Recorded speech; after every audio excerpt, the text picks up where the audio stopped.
Hey everyone, welcome to another edition of The Bullet. This is the Friday edition of The Bullet, usually Legal Friday with Alex Hooley. Alex cannot join us tonight, so tonight we have Legal Friday with Mike Piwowarski. Mike and I do work together very well. Mike's a very learned guy, and I like working with Mike. So when Alex couldn't be here today, I thought, who better to fill in than Mike? So, Mike, thanks for coming along for the ride today, man. Great to be here, Paul. Great to be with you and all the folks from Second Amendment Foundation. It's listen, I'm sorry Alex is not here because I enjoy watching Alex on Fridays, and I feel like I should be wearing like at least a collared shirt. I should probably do that. You know? Don't change on camera, please. Oh, okay. We got one rule. Yeah, exactly. I don't want to get a nudity tag on YouTube. There we go. Do want to mention as we get going, if you're watching us on the Polite Society podcast channels, of course, you can comment on the Facebook and YouTube channels. If you're catching us in a Facebook group, on Rumble, anywhere else, try commenting. Sometimes I get them, sometimes I don't. If I don't see you don't see your comment come up in fairly short order, and you want your comment on the air, go ahead and head over to the Polite Society podcast channels. Comment again. We'll get those comments up. To get started today, man, there's two stories we have about Hunter Biden. First one that came up actually broke this afternoon. The Attorney General, Merrick Garland, elevates the Hunter Biden prosecutor to a special counsel position. Just a little bit out of the center of the article, prosecutors also wrote in court findings they intend to drop the misdemeanor tax charges against Hunter Biden in Delaware and instead bring them in California and Washington, D.C. Those are the venues where prosecutors say the alleged misconduct occurred. And also, since the time of Hunter Biden's not guilty plea, the parties have engaged in further plea negotiations but are at an impasse. The government now believes the case will not be resolved short of a trial, and now the parties are in an impasse. The trial is in order, they wrote. Venue must be proper for each count of an indictment, and the judge gave Hunter Biden until Monday to respond to the motion from the United States to vacate the court's briefing order. This is actually a lot deeper article than I had the time to get into this morning, or this at the beginning of the show here. Mike, what do you think about this? Is this good news, bad news, or just news? I think it's good news for Hunter Biden. Even though it says that they're looking at court, we'll get to that in a moment. The prosecutor that they appointed as the special counsel, Weiss, however you say his name, he's the same prosecutor that stood in front of the judge last month, and when the judge said, "So this means he's got immunity to everything else," he stood there and shuffled his feet, because the judge didn't have the paperwork. If you recall, they hid all of that information in the pretrial documents that they didn't present to the judge. So we know that this prosecutor already has kind of leaning towards giving Hunter the sweet deal. So now they name him as the prosecutor, or as a special prosecutor. And what that means, folks, is he's got the full support of the DOJ, and he can cross jurisdictional lines, which is why they're talking about Washington and California. They don't have to appoint new prosecutors that might be biased against, Hunter Biden, and might be, enforcing the law and following the Constitution. So they're going to leave this prosecutor in place, give him special authority to cross jurisdictional lines, and continue to go after the prosecution for Hunter Biden. And we know it's already a weak prosecution, right? We know that it's a weak sentence that they've aligned for him. They're talking about letting him pay his taxes and letting him plead to some probation time served on that original gun charge. So I see this as a win for Hunter Biden. Now, does it go to court in those two other jurisdictions? That's what they're talking about, because this now that he's special prosecutor, he has to go to those courts and renegotiate those deals. So I think him saying it looks like it may go to trial is just his way of forecasting that, hey, listen, we're coming to you and we're going to ask for deals. Well, and here's my thought. One super sweetheart deal was offered before and accepted before, and the judge said, yeah, wait, I'm not comfortable with this. And correct. What's the difference between two sweetheart deals, one sweetheart deal, and 3 slightly less sweetheart deals that still add up to less than the original sweetheart deal. I think honestly, that may be, from my perspective, what may happen in the future here. Agreed. And again, the thing is, it's the same prosecutor, folks. Don't think this is somebody new they picked out of a hat and decided to go after Hunter Biden. This is the same guy that already got the sweetheart deals, and now they're just going to break them up and get them separate sweetheart deals in separate jurisdictions. Clearly, this guy, we know from how the judge chastised him before, how he presented the paperwork, how he presented the immunity and the pretrial diversion paperwork, that he's already pro Hunter Biden and pro sweetheart deal. Yeah, absolutely. I want to we got a comment in already. 500 Magnum says, that's a fine rifle behind you, Mike.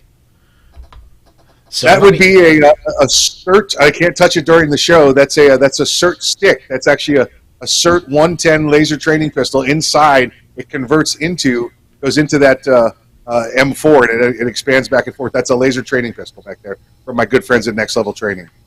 All right. And also quite the selection of liquids behind you today. Hey, you know what? It's Oktoberfest again, so we got a bunch more of these coming behind us here shortly. Yeah. All right. I'm going to go ahead and jump around a little bit. I want to because we're talking Hunter Biden off the beginning of the show. One more story I got in here that kind of dovetails a little bit. This is off of Reuters.com. A federal appeals court on Wednesday ruled that a decades law prohibiting the users of illegal drugs from owning firearms was unconstitutional as applied to the case of a marijuana user, the latest fallout from a U.S. Supreme Court ruling last year that expanded. No, it did not expand gun rights. It just restored what we had. A 3-judge panel of the New Orleans Fifth Circuit Court of Appeals concluded that the federal law violated a Mississippi man's right to keep and bear arms under the U.S. Constitution's Second Amendment. A little deeper in the story, the man, Patrick Daniels, has been convicted under that law after law enforcement found a pistol and a semi-automatic rifle in his vehicle during a traffic stop, along with marijuana cigarette butts. The DA did not administer a drug test, though Daniels admitted he sometimes smoked marijuana, which federal law prohibits. He was sentenced to nearly 4 years in prison. And then down towards the bottom of the story, U.S. Circuit Judge Jerry Smith, an appointee of former Republican President Ronald Reagan, said that decision meant the statute was invalid as applied to Daniels. In short, our history and tradition may support some limits on an intoxicated person's right to carry a weapon, but it does not justify disarming a sober person based exclusively on his past drug usage, he wrote. U.S. District Court Judge Stephen Higson, an appointee of former Democratic President Barack Obama, in a concurring opinion agreed, while noting many other gun safety laws had likewise been struck down since the Supreme Court's ruling. So this panel, one Obama appointee and one Ronald Reagan appointee, both said, look, the Bruin decision was very clear. This guy, you cannot charge him with possessing a firearm as a sometimes drug user. If he's not high, it's not worth it. Right, and let's be clear on that. And this is always one of those wrongly reported stories when it comes to drugs, or drug possession, or drug use, and past history with drugs when it comes to firearms. So as the title's kind of misleading, but the judge clears it up in the statement you read, Paul. They're saying that he was not under the influence of the narcotic, or the state failed to prove he was under the influence of the narcotic while he was in possession of the firearm. Therefore, it's not a crime, right? He was not, he was not, it's like arresting somebody for DUI, but forgetting to find out if they were intoxicated when it happened, okay? They have to occur at the same time for it to be a crime. Right. The standard when you fill out your 4473 says, are you a habitual user? Now, a habitual user, to me, Paul, would seem to indicate that on a daily basis, you're probably intoxicated, okay, or under the influence of a narcotic. And that's still what they're going after here. If you're somebody who's daily impaired, then you like probably Hunter Biden. Yeah, exactly right. You shouldn't have the. This guy had 2 marijuana cigarette butts, or joint ends, in his car, along with the firearm. First off, let me say this too: if he had 2 butts and a firearm in the car, and they sentence him to 4 years, they want this guy for something else, Paul. They're putting him away for another crime they can't convict him on with this crime. Okay, it's kind of like we put OJ in jail for the robbery of his own property rather than the murders. Okay, they got him for something else. They got him for something they can convict him on. They really want it for something else because nobody does 4 years for 2 cigarette butts for a first-time offense. 2 marijuana cigarette butts, the first-time offense. Not at all. Let's remember that the marijuana is illegal on the federal level. Okay, we get that no matter what you've got in your state. So again, I don't think this changes much. It clarifies you can't possess a firearm while impaired or intoxicated. It doesn't say anything about you can't own one and it be in your house and you're not actively possessing it. That seems to be still okay. That was never at issue.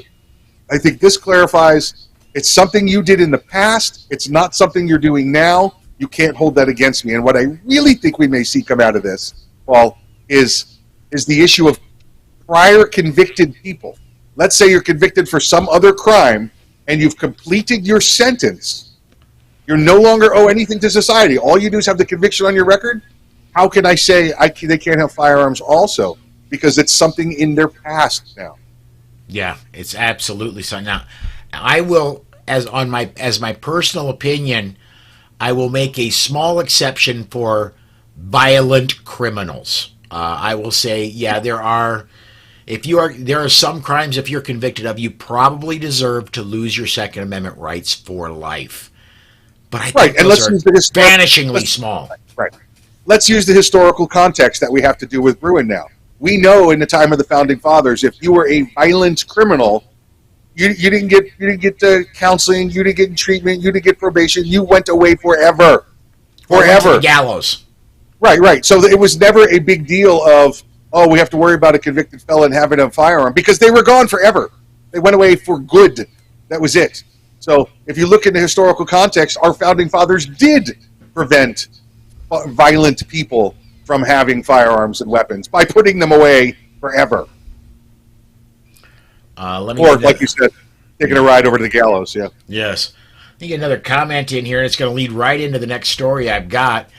Warsaw Patriot says, by the way, Paul, major failure but win for Illinois. Illinois Supreme Court ruled the ban is constitutional. Now it's headed to SCOTUS. Let me jump down to that one. This is off of BearingArms.com, a Cam Edwards story, just a little bit out of that story. Multiple legal challenges to Illinois' recently enacted ban on so-called assault weapons and large-capacity magazines are taking place in both federal and state court. And while we're waiting on a decision from the 7th Circuit Court of Appeals regarding the federal challenges, the state Supreme Court in Illinois has now released its own opinion in a case brought by Illinois State Rep. Dan Calkins.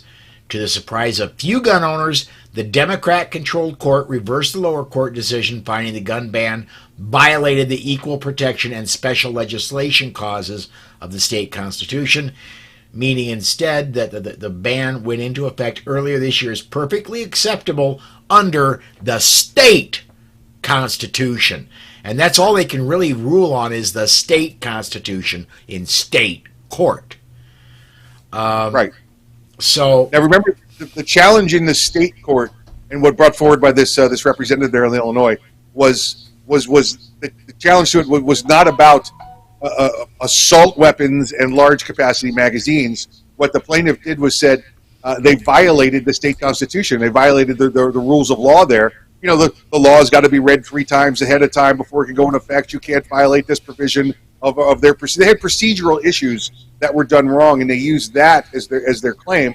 The state senator representative came along and said, no. The greater good was this. We did the right thing, and they said that the enforcement of the law is still valid on the state level. Now on the federal level, it's all in hold. You know, they're waiting. What's going to happen? Is this going to get to SCOTUS? We hope it gets to SCOTUS, but we've had 3 or 4 other major cases along the same lines. The Maryland assault weapon ban being one of them that are waiting for the Supreme Court to act. Now, remember, a lot of these we've seen this before as well. You you have the attorneys general in those states, as well as U.S. attorneys now that are under the Biden DOJ. They're not really pushing these because they don't want them to end up in the Supreme Court right now. Because one of these goes to the Supreme Court, we kind of got an idea if they pay attention to Bruin, and they might as well do that because it's their ruling. Yes. Right? That they could end up with a ban. So you've got a lot of people not pushing to have these put forward. And the Illinois ban on the state side, again, I think it's a lot of smoke. I don't think that's going to push this through the Supreme Court any faster than it normally would in the federal judiciary, except for trying now that the state has said it's legal. I think Illinois has got an opportunity to seek injunctive relief from the Supreme Court. Yeah, I agree. We've got one big story to come, but I want to get this last state story in before we get to that. This is off ammoland.com. A judge in Hawaii stops ban on carrying guns legally in most places. On August 8th, 2023, in the United States District Court for the District of Hawaii, Judge Leslie Kobayashi issued a temporary restraining order in the case of Wolford versus Lopez. The case was filed on June 23rd of this year and has been written about previously on Ammoland. Plaintiffs were asked for a TRO for 5 of the 15 so-called sensitive places in the new Hawaii law. Judge Kobayashi issued the TRO for most of the places asked for by the plaintiffs, with some exceptions. Whether the other places are labeled as sensitive places in the law will be upheld by Kobayashi remains to be seen. The state of Hawaii attempted to claim its power as a proprietor was greater than its power to legislate. Judge Kobayashi did not agree. The state asked this court to make distinction between the government exercising the power to regulate or license as a lawmaker and the government acting as a proprietor to manage its internal operation. The state makes this distinction to argue it may regulate conduct on property when it is acting as a proprietor. This distinction in a post-Bruin world makes no difference. What matters is the first step of the inquiry is whether the regulated conduct is covered by the Second Amendment's plain text. The judge concluded the state could not unilaterally remove presumption to carry on private property open to the public. Good news for Hawaii. It's at least a temporary one. It's a temporary restraining order. They have to go through and argue the entire suit out and get a decision for this to become permanent. Yeah, and listen, there's some good things that come out of this as well. Is the judge indicated that he did not believe that this court would hold up to, that this law would hold up to a constitutional muster. He said that he believes that it will not stand when faced with an actual hearing, an actual whether it be with the appellate court or it's brought back to the state Supreme Court. But he does not believe it's going to stand up to judicial muster. Let's be clear on the kind of places they were talking about that they appealed. These were places that were government owned, but with the caveat open to the public. So government owned with public use. So the government doesn't get to be the enforcer of the crime and claim they're also the business owner and the victim of the crime. They have to take one or the other stance here. From having been a law enforcement officer, I can tell you that the government doesn't get to say, I'm the victim, unless it's a crime directly against the individual, to try and do harm. For instance, disorderly conduct. The state can't claim it's a victim of disorderly conduct. You're there to make sure other people's rights are not violated.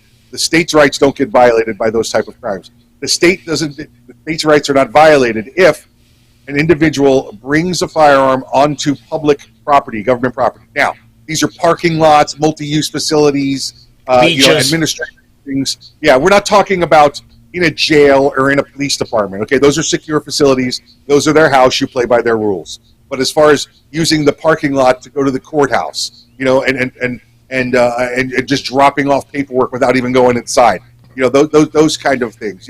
Like you said, the public-owned beach. All right, they can't claim they're the victim because you brought a firearm on the public-owned beach. They also clarified in this that no one, or for the most part, is harmed by law-abiding citizens carrying firearms. The right to possess that firearm greatly outweighs the outlandish stories where they say it's going to be mass murder in the streets if somebody can carry a gun here. Yeah, and we've heard that time and time and time again. We're about to hear it from Nebraska, where their constitutional carry, their permitless carry, is about to go into effect. We heard it from Florida earlier this year. It went into effect in Florida, almost a little over a month ago. Just over a month ago, yeah. And no blood in the streets. Yeah, nothing crazy. It's been an easy transition from not paying for my permit to, from having previously had to pay for the permit. That's the only thing that changed. Yeah, I maybe a few more people started carrying legally. Sure, yeah, because there are plenty of people out there, and let's you and I both know this. There are you and I, Paul, that are everyday carriers. All right, whether it's out on the beach or I got my shower gun. Okay, we're pretty much everyday carriers. You have a lot of people out there that are situational carriers.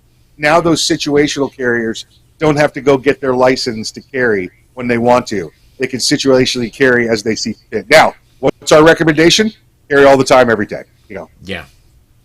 Yeah, and I do, as Mike mentioned, I do have a shower gun. I do have a gun that I take into the bathroom and place between some towels when I take a shower. And there's always one within a step or two of me, no matter what's going on. So, both Mike and I advocate for that. Always be ready to act. So, and then I think this is going to probably be our last story. We've only got 8 minutes, but a big part of yesterday's show was the thing with John Crump, and they were trying to get John Crump and one other person prevented from releasing information that those two acquired. And the big thing was, there were two things about this. Number one, they said Crump wasn't a journalist, and therefore he is not. He's not. My brain is. He's failing. not a professional journalist. Yeah. They said he wasn't a professional journalist. He was a YouTuber, is the way they put it. Well, as are a lot of us.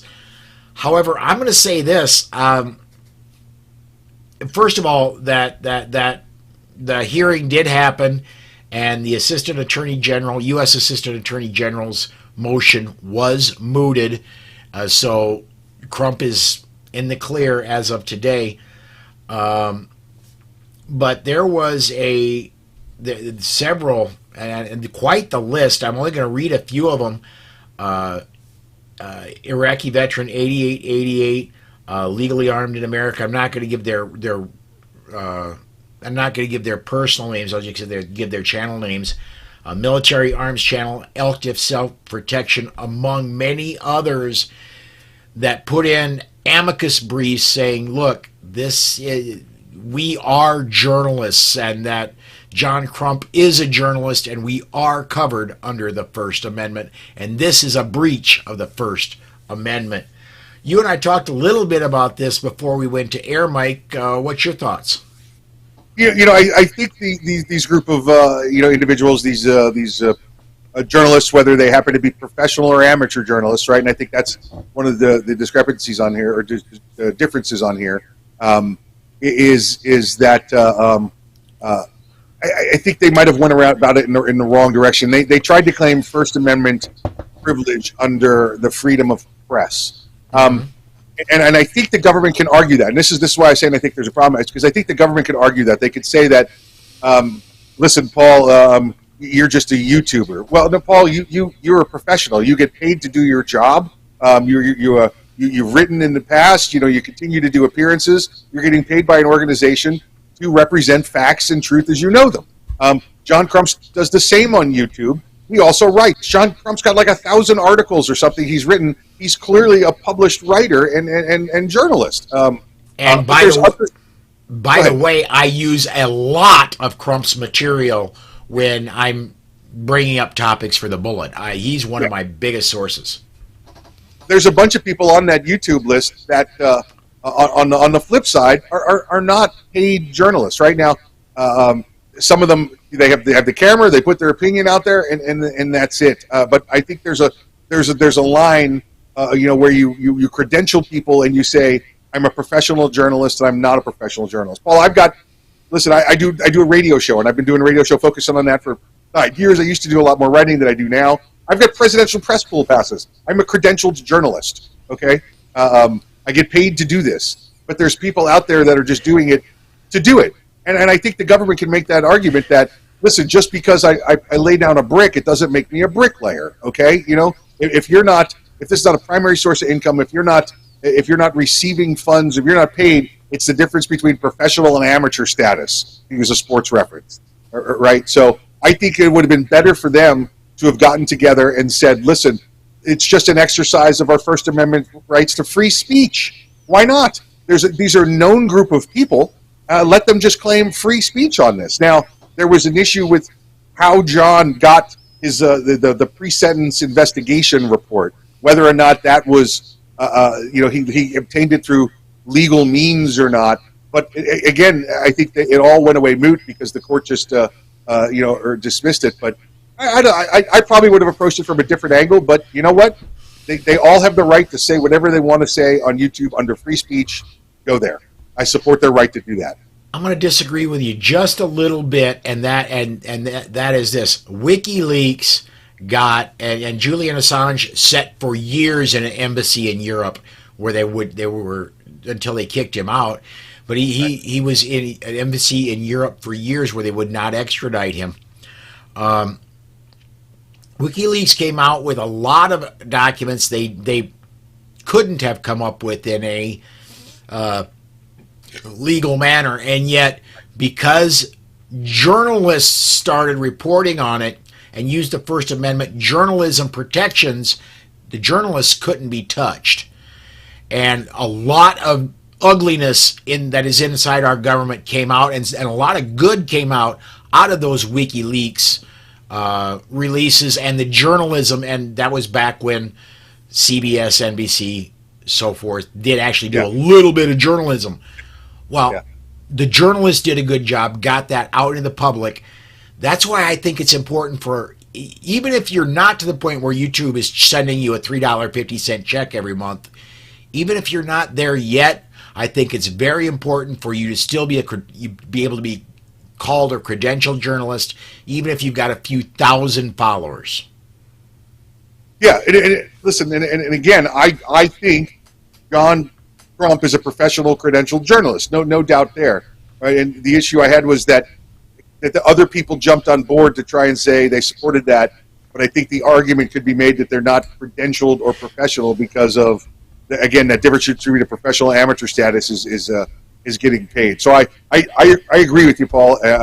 John had the right to have that as a credentialed journalist, whether he got it legally or illegally. Once it's in the hands of a member of the press, well, then that's all there is to it. He's protected under his First Amendment right for freedom of press. But I don't think some of the others would have been. Yeah. I want to get 2 comments in here. We got to start wrapping things up. Susan Lathrop off of Facebook says, "Hi, guys," as she's at a family gathering and just checking in. Hey, sweetheart. And then one that's watching on I believe it's on a Facebook group. I don't always get names when that happens. The First Amendment only says Congress shall make no law. You do not have to be a journalist to be covered. Well, and I think it's a matter of semantics. The First Amendment covers freedom of speech by the individual and freedom of press by the credentialed journalist. And that's where I say I think the state could have argued they were one and not the other. Personally, I think they should have stopped after the first line where it says Congress shall make no law. I love that one. I love that one. We do have to start shutting things down, Mike. As usual, time just slips by from us when we get to talk. And if you would please, Arms Room Radio, the rundown, what's been going on, and what do you got coming up, man? Yeah, listen, we will be on Arms Room Radio's 3 to 5 p.m. on Saturdays Eastern Time. Go to armsroomradio.com. You can catch the live feed there or find out what stations we're on around the country. If we're not on in your neighborhood, send us a message. Let us know, and we'll reach out to local stations to see if we can't change that. The rundown is daily at 6 p.m. Myself and co-host Craig DeLuz, who's a candidate for the Congressional 6th District in California, and you can watch that on any place you catch a podcast. You can see those there. And by the way, Craig DeLuz, I was following on Facebook and noticed today he was in Hawaii and got out quick. So, yeah, good. Yeah. Yeah. And good news for Hawaii in that story we read earlier. And man, if you are affected by wildfires in Hawaii, our hearts go out to you. Boy, it's not like there's any place to run, you know? Yeah, run exactly. Yeah. Where are you going to go to? Yep. All right, well, that does it for us today. Thank you, everybody, for watching. Do please join me tomorrow evening, 7 p.m. Central Time, for the weekend edition of The Bullet. We have, as soon as I get my calendar to come back up here, tomorrow evening, I think, is a rather eclectic mix. Yeah, we got Brooke Cheney, Greg Hopkins, who hasn't been on the air in a while, and Patrick Collins are going to be wrapping up the week in review tomorrow evening at 7 Central Time. Please do come join us then. Until then, everybody, thanks for watching, and we will see you